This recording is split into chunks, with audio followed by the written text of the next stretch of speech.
رعدم من کل مکان، ایک بستی ایسی تھی جس کو ہر طرف سے ہم نے رزق دے رکھا تھا، لیکن ایک وقت ایسا آیا کہ ہم نے ان کے رزق کو ختم کر دیا۔ بسم اللہ الرحمن الرحیم۔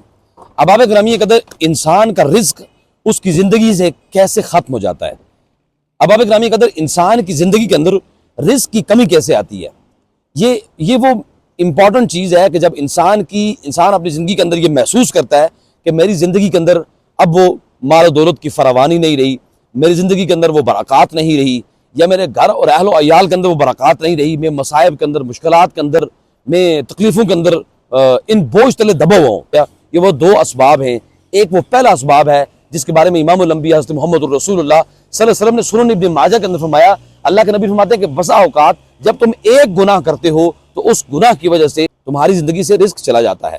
اور دوسری بات، انسان اپنی زندگی کے اندر اللہ رب العزت کی عطا کردہ چیزوں کے اوپر جب ناشکری کرتا ہے، اس ناشکری کی وجہ سے بھی آپ کی زندگی سے رزق کی برکات جو ہیں وہ ختم ہو جاتی ہیں۔ کہ انسان کی معیشت کو کمزور کرنے والے یہ دو اسباب ہیں، اللہ کی دی گئی نعمتوں کے اوپر ناشکری کی، اور دوسری بات آپ نے اپنی زندگی کو گناہوں میں جوڑے رکھا، اور جس کی وجہ سے اللہ نے آپ کے رزق کو تنگ کر دیا۔ احباب گرامی قدر، اگر آپ چاہتے ہیں کہ آپ کی زندگی کے اندر رزق کی فراوانی ہو، آپ یہ چاہتے ہیں کہ آپ کی زندگی کے اندر برکات ہو، اللہ رب العزت آپ کی زندگی کو منافع بخش بنا دے، تو اس کے لیے ایک بہترین کام یہ ہے، لَإِن شَكَرْتُمْ لَأَزِيدَنَّكُمْ۔ جو ہمارا شکر کرتا ہے، یعنی جو ہمارا شکر کرتا ہے، ہم اس کے رزق کے اندر اضافہ کر دیتے ہیں۔ قرآن کے اندر اس قوم کا حوالہ ہے، ایک تفصیلی واقعہ ہے، لیکن میں جسٹ تمہید کے طور پہ عرض کرنا چاہوں گا۔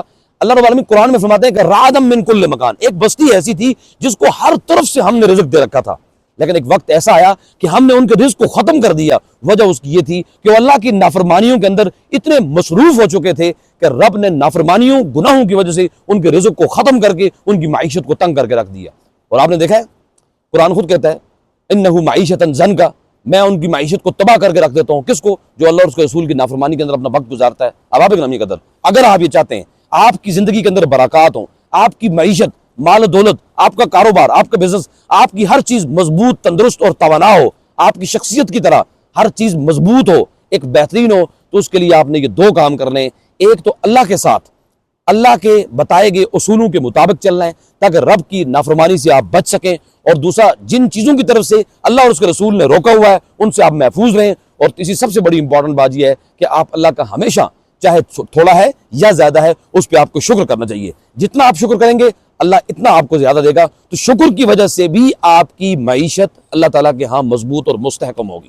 اللہ مجھے بھی اور آپ کو بھی قرآن و سنت پہ عمل کرنے کی توفیق عطا فرمائے۔ جزاک اللہ۔